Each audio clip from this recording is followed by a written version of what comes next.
강의 마지막 7번째 강해를 하고 마치도록 하겠습니다. 하나님께서 우리에게 주시는 말씀은 빌레몬서 1장 19절부터 22절까지의 말씀 합독하겠습니다. 나 바울이 친필로 써노니 내가 갚으려니와 네가 이외에 네 자신이 내게 빚진 것은 내가 말하지 아니하노라. 오 형제여, 나로 주 안에서 너로 말미암아 기쁨을 얻게 하고 내 마음이 그리스도 안에서 평안하게 하라. 나는 내가 순종할 것을 확신함으로 내게 썼노니 내가 말한 것보다 더 행할 줄을 아노라. 오직 너는 나를 위하여 숙소를 마련하라. 너희 기도로 내가 너희에게 나아갈 수 있기를 바라노라. 아멘. 세상에서 가장 위대한 서성이란 제목으로 인터넷 검색을 해보았습니다. 세상에서 가장 위대한 서성은 어머니이다, 내 아이이다, 아버지이다. 여행은 세상에서 가장 위대한 서성이다. 계속적인 성공은 가장 멍청한 서성이고 실패는 가장 위대한 서성이다. 자연은 가장 위대한 서성이다. 죽음, 가장 위대한 서성. 가장 위대한 서성은 자신을 가르칠 수 있는 자신이다. 이 세상에서 가장 위대한 서성은 고난이다. 여러분은 이 세상에서 가장 위대한 서성은 누구라고 생각하십니까? 한 청년이 위대한 서성을 만나기 위해 집을 나섰습니다. 이곳 저곳 헤매었으나 찾지 못합니다. 청년은 너무 지쳐서 나무 그늘에 쉬고 있었습니다. 그때 길 가던 노인이 청년에게 물었습니다. 이복의 청년, 왜 그렇게 앉아있나? 위대한 서성을 찾으려 합니다.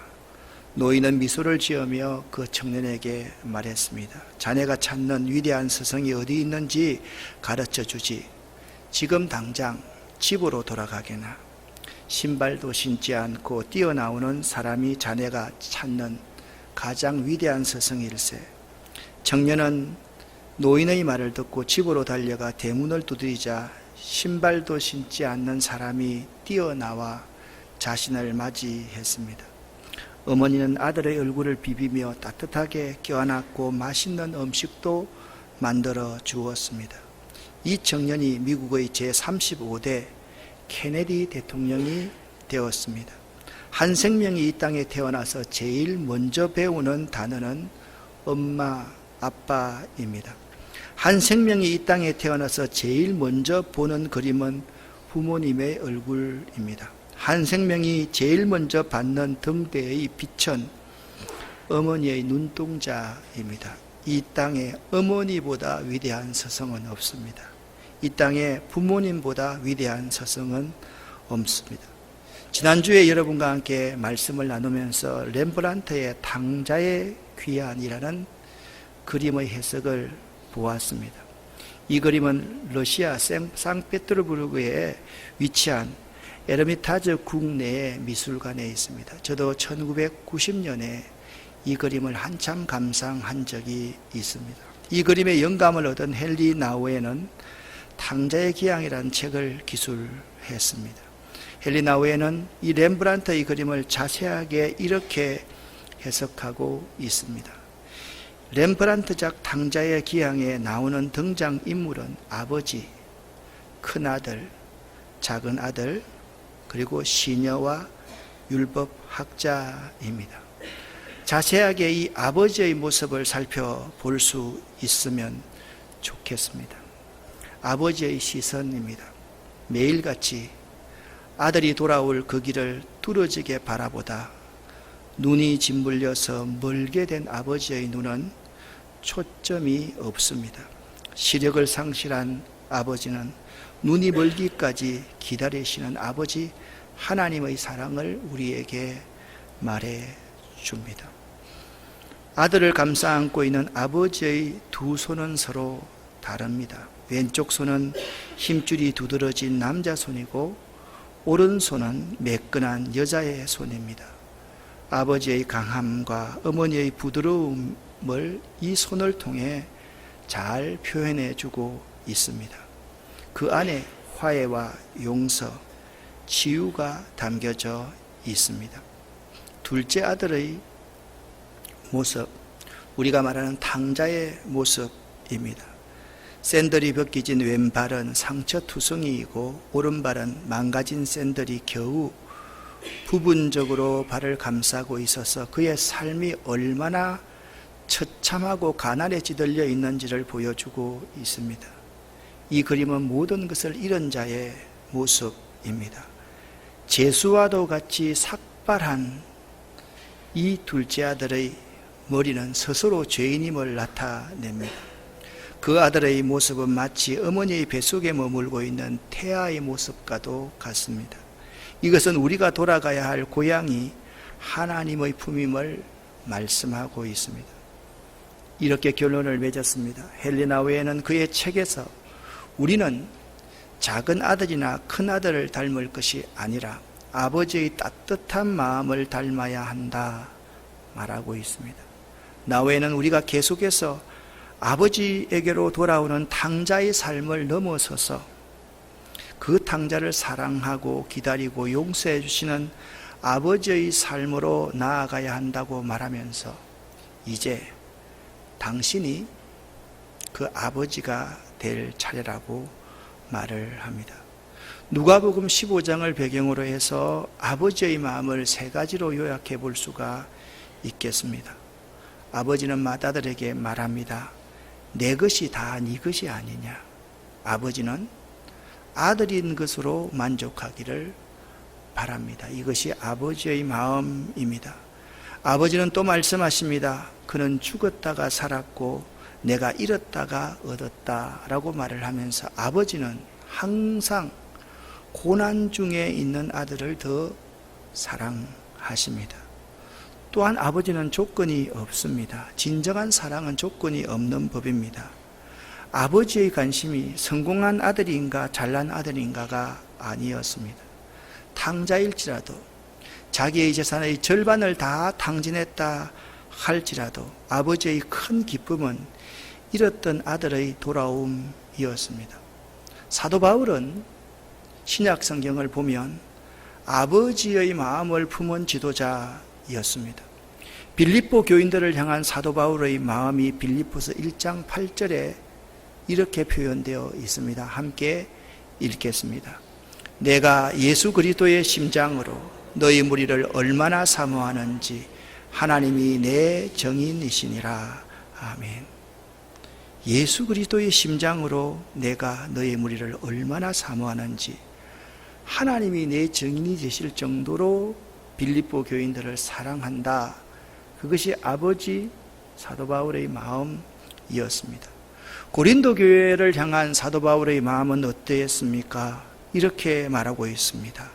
그리스도 안에서 복음으로서 내가 너희를 낳았음이라. 이렇게 말씀하고 있습니다. 어떻게 남자가 사람을 낳습니까? 여러분, 한 사람을 변화시키고 한 사람을 예수의 제자로 만든다는 것이 마치 여인이 한 생명을 잉태해서 생명을 걸고 이 아이를 낳아서 키우듯이 내가 복음으로서 너희를 낳았다라고 그 아버지의 마음을, 고린도 교인들을 향한 아버지의 마음을 사도 바울은 표현하고 있습니다. 지난 시간에 빌레몬서 1장 18절 말씀을 마지막으로 여러분과 함께 강해를 하면서 이런 말씀을 함께 나누었습니다. 그가 만일 내게 불의를 하였거나, 이 말입니다. 오네시모라는 노예가, 너 노예가 만약 빌레몬 집사 당신에게 불의를 하였거나 또 너에게 피해를 입힌 엄청난 돈이 있으면 그것이 내 책임이니까 내가 감당할 것임을 빌레몬에게 밝혀주고 있습니다. 이것은 오네시모라는 이 노예를 변화시킨 사도 바울은 오네시모를 아들로서, 그러니까 오네시모의 아버지로서 사도 바울이 빌레몬 집사에게 그렇게 말을 하고 있는 것입니다. 아버지의 마음을 읽을 수가 있습니다. 빌레몬서 1장 19절 오늘부터 오늘 읽는 말씀을 여러분과 함께 읽어보겠습니다. 1장 19절 함께 읽습니다. 나 바울이 친필로 써노니 내가 갚으려니와 내가 이외에 내 자신이 내게 빚진 것은 내가 말하지 아니하노라. 아멘. 여기 나 바울이 이렇게 말하고 있습니다. 나라는 단어와 바울이라는 이름은 똑같습니다. 이중적으로 언급하고 있는 이유는 뭐냐 하면 강조하기 위함입니다. 그냥 나는 이렇게 하면 될 텐데 나 바울은 자기가 이 성경의 내용을 친히 썼다는 겁니다. 이 성경의 내용이 자기가 서명을 하였기 때문에 분명하고 확실하다는 사실을 강조하는 내용이 나 바울이 친필로 써노니라는 의미입니다. 그리고서 내가 강조해서 말을 하는데 그 강조해서 말하는 말이 무엇입니까? 만약 오네시모가 빌레몬 집사 당신에게 해를 끼친 것이 있으면 내가 다 갚겠다. 내가 다 책임지겠다. 그런데 내가 강조하고 싶은 것은 이거야. 네가 이 외에 네 자신도 나 바울 사도에게 빚진 것이 있는데 오네시모가 빌레몬 집사 당신에게 빚진 것이 열이라고 한다면 빌레몬 집사 당신이 나에게 빚진 것은 1000 정도 되는데 내가 그것을 빌레몬 집사 당신에게 말하지 아니하노라 라고 말을 하고 있습니다.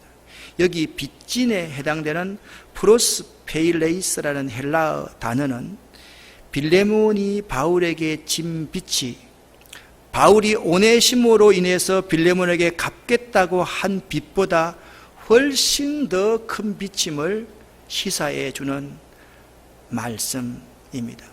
이 말씀은 1장 18절에서 오네시모가 자신의 영적인 아들이라고 자기가 아버지라고 말한 것과 똑같이 빌레몬에게도 자신이 영적인 아버지임을 암시하고 있다라는 것입니다. 그러니까 이런 관계입니다. 빌레몬 집사와 오네시모와는 주인과 노예의 관계입니다. 종의 관계입니다. 두 사람의 공통점이 있습니다. 바울에게 두 사람 다 바울의 제자였습니다. 바울 때문에 변화된 사람입니다. 이 두 제자는 공히 빌레몬도 바울의 영적인 아들이고 오네시모도 바울의 영적인 아들이다. 그 말씀을 하고 있는 겁니다. 그런데 특별히 강조하고 있는 내용은 뭐냐 하면 이 말입니다. 오네시모가 여러분 노예인 오네시모가 로마의 감옥에서 개종할 때보다 잘 들으십시오. 빌레몬 집사가 개종할 때가 훨씬 더 힘들었다는 거예요. 여러분 상식적으로 한번 생각을 해보세요. 오네시모는 올 때 갈 때 없는 노예였습니다. 바울이 도와주지 않으면 죽을 수밖에 없는 존재가 오네시모였습니다. 오네시모를 예수의 제자를 만드는데도 난산하면서 만들었지만 빌레몬 집사는 예수 믿기 전에 아무런 부족함이 없는 매우 부자였습니다. 끄리낌이 없는 삶을 살 수 있는 사람이었습니다. 여러분 오네시모가 회심하기가 어려웠겠습니까? 빌레몬이 회심하기가 훨씬 더 어려웠겠습니까? 빌레몬이 훨씬 더 어려웠음을 암시해 주고 있는 말입니다. 그러니까 오네시모가 개종할 때보다 빌레몬 집사 당신이 개종할 때가 더욱더 어려운 과정, 즉 당신이 더 받아들이지 않고 거부하면서 끝까지 버티던 모습을 상상해 볼 수 있다라는 겁니다. 그러므로 바울은 이 본절 1장 19절 하반절에서 빌레몬의 개종의 빛에 대해서 언급하면서 빌레몬 집사 당신이 나에게 내가 언급하지 않지만 천의 빛을 지고 있는데 나는 그거 갚으라고 하지 않지 않느냐. 오네시모가 당신에게 진, 빚, 열 이 정도를 이제 용납하고 한 형제로 받아줄 것을 권고하고 있는 내용이 1장 19절 말씀입니다.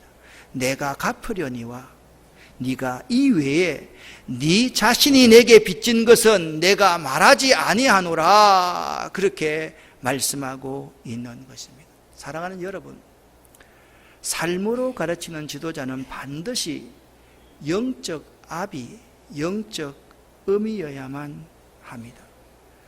삶은 아버지의 마음을 품지 않고 어머니의 마음을 품지 않으면 그 사람을 변화시킬 수가 없다라는 것입니다. 한 사람의 진정한 변화 속에는 내 속에 아버지의 마음, 아버지의 심장이 있어야만 됩니다. 어머니의 심장이 있어야 됩니다.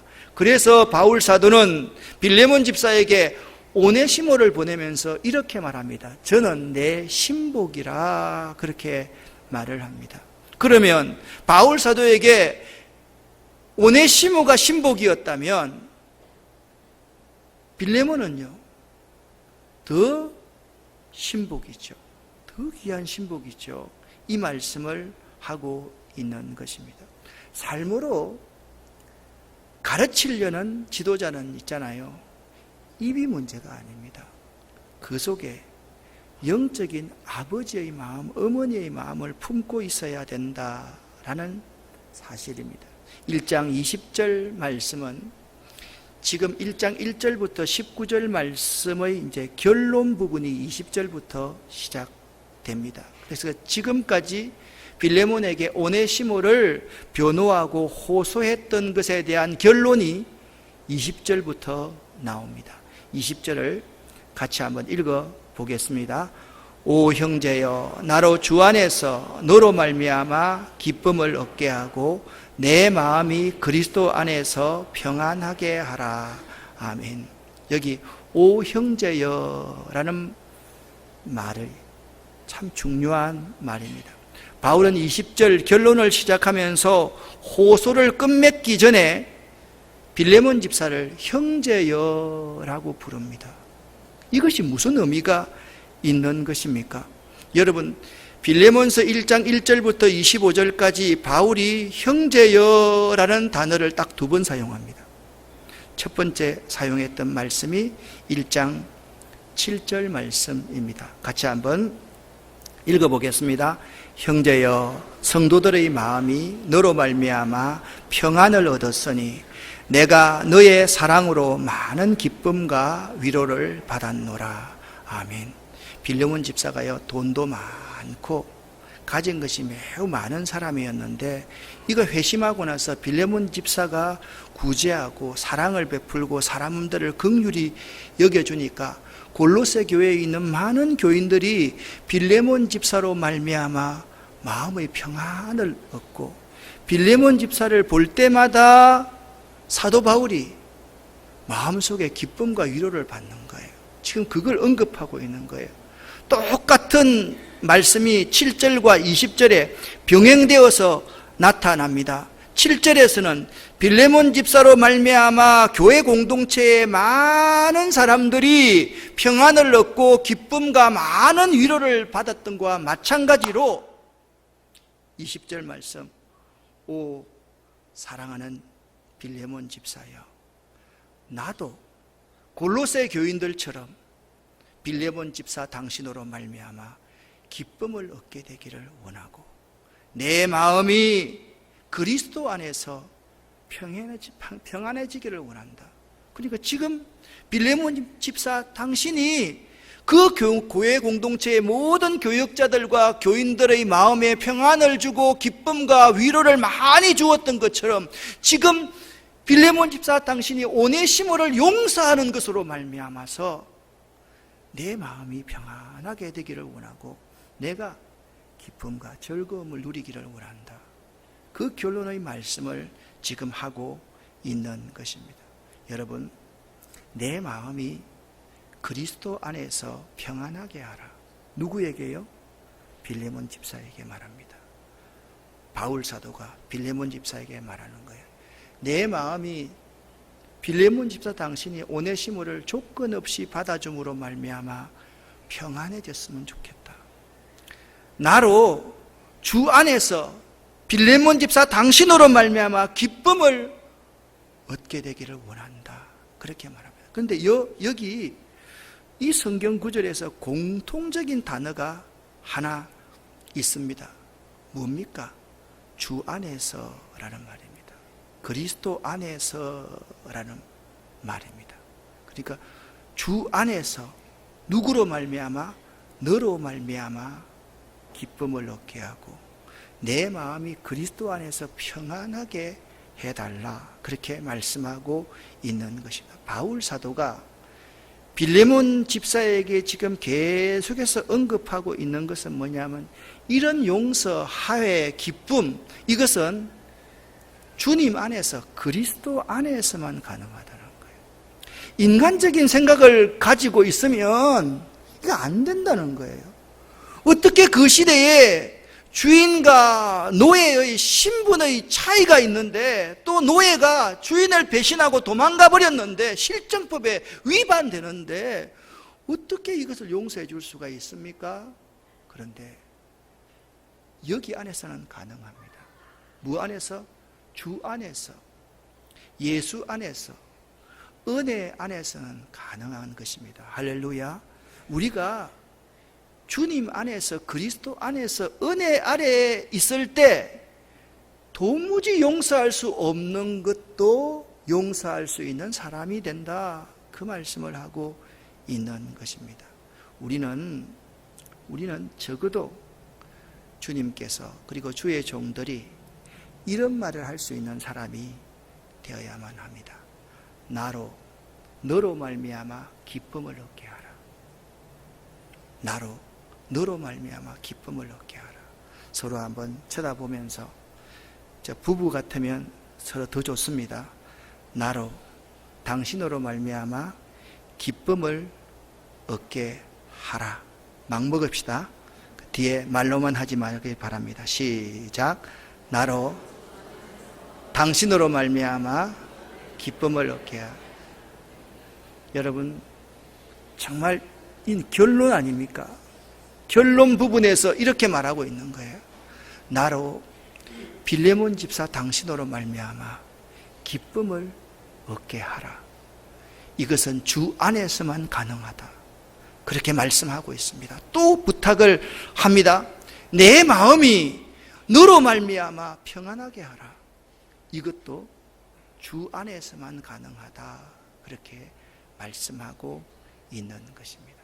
사랑하는 여러분, 주님 안에서, 그리스도 안에서라면 빌레몬 집사의 그 용서와 화해와 사랑으로 말미암아 기쁨을 얻을 수 있고 위로를 얻을 수 있고 또한 평안을 얻을 수 있음을 믿으시기를 예수 이름으로 간절히 축원합니다.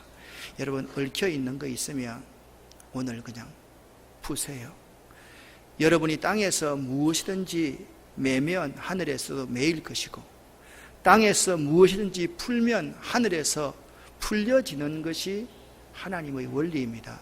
그래서 여러분, 부부간에 또한 우리 옆사람 간에 당신으로 말미암아 기쁨을 얻고 위로를 얻게 하라, 평안을 얻게 하라, 그렇게 인사할 수 있는 여러분 되시기를 예수 이름으로 간절히 축원합니다.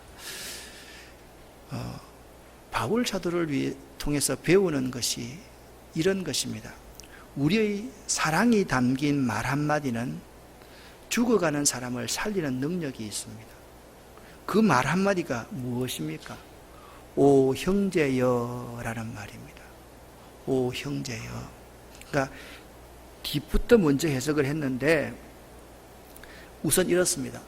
오 형제여, 오 자매여, 주 안에서 당신으로 말미암아 큰 기쁨과 위로를 얻기를 바라고, 오 형제여, 그리스도 안에서 당신으로 말미암아 내가 진정한 샬롬의 평안을 얻기를 원합니다. 그렇게 말씀하고 있습니다. 사람에게 한마디를 할 때 있잖아요. 말 속에 자신의 영혼이 담겨져 있어야만 합니다.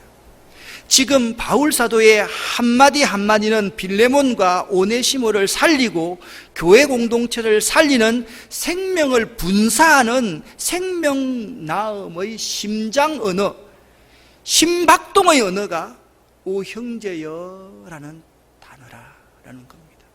이 한마디에 아마 빌레몬은 그냥 그 자리에 모든 것을 다 내려놓을 수 있었던 것입니다. 심장 박동의 소리를, 그 영혼을 담은 소리로 빌레몬 집사에게 오 형제여라고 말하고 있습니다. 다시 한번 옆 사람에게 오 형제여, 오 자매여라고 좀 무드를 넣어가지고 한번 대답을 하면 시작. 부부인데 안 하는 사람들은 나는 부부 싸움 하는 걸로 인정합니다. 다시 한번 시작. 예, 사랑하는 여러분, 지금 여러분이 내뱉었던 그 한마디 한마디가 빌레몬과 오네시모를 살렸던 말인 것처럼 우리 이웃과의 삭막한 인간관계를 다시 회복하는 놀라운 살림의 역사가 있다는 사실을 기억할 수 있기를 바랍니다. 1장 21절 말씀입니다. 함께 읽습니다. 나는 내가 순종할 것을 확신함으로 내게 썼노니 내가 내게 말한 것보다 더 행할 줄을 아노니. 아멘. 여러분, 여기는 세 가지로 나눌 수 있습니다. 나는 네가 순종할 것으로 확신했다. 그 다음에 내게 썼다. 내게 썼는데 내게 쓴 것은 먼저 뭐래? 내가 친필로 썼다. 그 말입니다. 내게 썼노니 네가 내가 말한 것보다 더 행할 줄을 아노라. 여기 순종이라는 단어를 여러분 주의해서 볼 수 있어야 됩니다. 이 순종이라는 단어는 그냥 사람의 말에 순종하는 것을 의미하는 것이 아닙니다. 하나님에 대한 인간의 순종, 복음에 나타난 하나님의 뜻에 대한 순종을 나타낼 때 사용하는 단어가 그게 히파코에라는 단어입니다. 히파코에라는 단어는 하나님에 대해서 순종하는 것, 말씀에 대해서 하나님의 뜻이 말씀 속에 드러날 때 아멘 하는 것이 히파코에라는 단어임을 알아야만 됩니다. 그래서 바울이 빌레몬 집사에게 사도로서, 스승으로서, 구속력 있는 권위로서 너가 순종할 줄 안다, 그게 아닙니다. 사랑 안에서 하나님의 뜻에 대한 깊은 이해를 가지고 실천을 간청한 것에서 온 확신, 이것이 나는 네가 하나님의 뜻에 순종할 것을 확신한다라는 말인 것입니다. 또한 이렇게 말씀합니다. 저는 오늘 설교를 준비하면서 이 말씀에 가장 은혜를 받았는데요, 네가 나의 말보다 더 행할 줄을 아노라 라는 말씀입니다. 이 말씀을 곰곰이 한번 묵상을 해보았습니다. 사랑하는 여러분, 삶으로 가르치면 그 사람이 따릅니다. 순종하고 더 잘하지만 입으로 가르치면 반항하는 법이 사람입니다. 지도자의 은행은 성도들의 거울이요 모델입니다. 자신은 행하지 않고 이론으로 다른 사람을 설득하려면 전혀 따르지 않을 것입니다. 그 앞에 따른다고 할지라도 따르는 흉내만 낼 따름입니다. 행동으로 보여주는 것은 많은 시간을 필요로 하지만 신뢰 있고 확실한 가르침의 방법입니다. 그러나 입으로 가르치는 것은 시간은 적게 소요되지만 한 번 듣고 흩날려 버리는 경우가 참 많다는 사실을 기억할 수 있기를 바랍니다. 사도 바울이 삶으로서의 가르침은 빌레몬으로 하여금 사도 바울이 그래, 너 열 잘못한 이 오네시모 용서해 주기를 바란다 라고 부탁을 간청을 하니까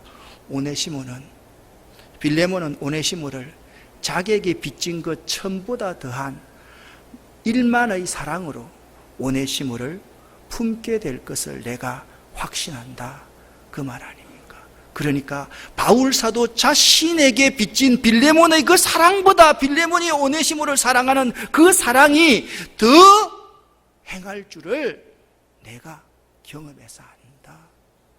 이 말씀은 참 중요한 의미가 있습니다. 바울 사도가 빌레몬을 사랑하는 것을 제가 아까 비유할 때 처녀의 사랑이라고 그랬습니다. 그런데 예수 그리스도가 바울 사도를 사랑한 것을 생각하면 무한한 사랑이더라는 겁니다. 빌레몬이 오네시모를 사랑하는 것이 열이라고 하면 바울 사도의 그 사랑의 모습을 본받고 다시 한번 오네시모를 사랑하는 것이 무한한 사랑으로 오네시모를 사랑하더라. 그 말씀을 오늘 여기에서 하고 있는 것입니다. 네가 나의 말보다 더 행할 줄 아노라. 사랑하는 여러분, 이런 신자 될 수 있기를 예수 이름으로 간절히 축원합니다. 주님의 무한한 사랑, 용서, 그 화해 본받을 수 있는 우리들이 될 수 있어야만 합니다. 사랑하는 여러분, 삶으로 가르치면 따르고 순종하고 더 잘하게 되어 있습니다. 그런데 말로만 가르치려고 하고 내 직책을 가지고만 가르치려고 하면 따르지 않습니다. 잘 순종하지 않습니다. 더 빗나가고 어긋난다는 사실을 알아야만 되는 것입니다. 마지막 빌레몬서 1장 22절 말씀입니다. 함께 읽어보겠습니다. 오직 너는 나를 위하여 숙소를 마련하라. 너희 기도로 내가 너희에게 나아갈 수 있기를 바라노라. 아멘. 여러분, 이 성경 구절을 그냥 읽으면 내 방 하나 다고 그런 말인 것 같습니다. 그런데 원문에 보면 한 가지 생략되어 있는 단어가 있습니다. 하마라는 동사가 생략되어 있습니다. 하마라는 동사는 앞절에서 바울이 간절히 기대한 것 뭡니까? 네가 순종할 것을 확신한다. 그 한 가지에서 또 다른 요구가 22절에 있음을 시사하는 말입니다. 그러니까 바울이 그러는 거예요. 빌레몬 집사에게 내가 오네시모를 용서해 달라는 말에 당신이 순종해 줄 것을 내가 확신한다. 그런데 또 한 가지 간절히 부탁할 것이 있다. 그 부탁할 것이 뭐냐? 너는 나를 위하여 숙소를 마련해라는 거예요. 이걸 무슨 말씀입니까? 지금 바울이 어디 있습니까, 여러분? 로마 감옥에 있습니다. 바울이 로마 감옥에 있다라는 것은 나갈 수 있는 가능성이 있습니까, 없습니까? 나갈 수 있는 가능성이 없습니다. 그런데 바울은 지금 희망을 말하고 있습니다. 꿈을 말하고 있습니다. 후에 자신이 이 감옥에서 풀려나서 다시 골로새 교회에 갈 수 있는 기회가 있을 것이라는 희망을 지금 빌레몬 집사에게 이야기하고 있는 것입니다. 그 희망을 이룰 수 있는 것이 무엇이라고 오늘 성경에 말씀하고 있습니까? 너의 기도로 내가 너희에게 나아가게 하여 주시기를 바라노라. 내가 로마 감옥에서 석방되어서 자유로운 몸으로 복음을 위해서 골로새 교회 그리고 빌레몬 집사 당신에게 나아가게 될 때 내 숙소 하나 마련해다고 그 말인 겁니다. 그러니까 이 너희라는 이 히몬이라는 단어는 복수로서 중보기도를 의미합니다. 그러니까 빌레몬 집사 당신뿐만 아니라 당신의 아내 아비아와 당신의 아들 아키프와 그리고 골로새 교회의 다른 모든 성도들이 나를 위해서 합심해 기도해주면 내가 이 로마에서 복음을 위해서 나가게 될 것이고 다시 골로새 교회에 가서 여러분을 만날 때 내 숙소 하나 해주기를 바랍니다. 이 두 가지를 부탁하고 있다라는 거예요. 첫 번째, 내 말에 순종해서 오네시모를 용서해 주기를 바라는 마음 한 가지와 내가 갇혀있는 이 로마 감옥에서 석방되어서 다시 골로새 교회를 복음을 위해서 방문할 수 있게끔 기도해달라. 그 말씀을 하고 있는 겁니다. 이제 빌레몬서 강해를 마치려고 합니다. 사랑하는 여러분, 가장 권위 있는 가르침은 두 가지입니다. 빌레몬서에 하면 첫 번째, 아버지의 마음으로 제자들을 대하고 바라보는 것입니다. 두 번째, 가장 권위 있는 가르침은 삶으로 제자들을 대하는 것입니다. 우리 아름다운 교회 공동체 여러분 한 사람 한 사람들에게서 이 두 가지의 중요한 지도자의 덕목이 넘쳐날 수 있기를 예수 이름으로 간절히 기도합니다. 첫 번째 뭡니까? 아버지의 마음입니다. 두 번째, 삶으로서 사람들을 대하는 겁니다. 입으로 하는 게 아닙니다. 삶의 열매로서 사람들을 대하는 겁니다. 솔선수범하는 겁니다. 이러한 역사가 우리 아름다운 공동체에 넘친다고 하면 하나님께서 이 교회를 통해서, 우리들을 통해서 놀라운 역사 이루실 줄을 저는 분명히 믿습니다. 기도하겠습니다. 살아계신 아버지 하나님, 우리의 삶이, 우리의 메시지 한마디가 사람을 살리는 메시지가 될 수 있기를 원합니다. 우리 아름다운 공동체가 아버지의 마음이 회복되는 공동체 되기를 원합니다. 우리 아름다운 공동체가 입이 아니라 삶으로서 사람들을 대할 수 있는 공동체 되기를 원합니다. 예수 그리스도 이름으로 축복하고 간절히 기도 올립니다. 아멘. 지금 찬송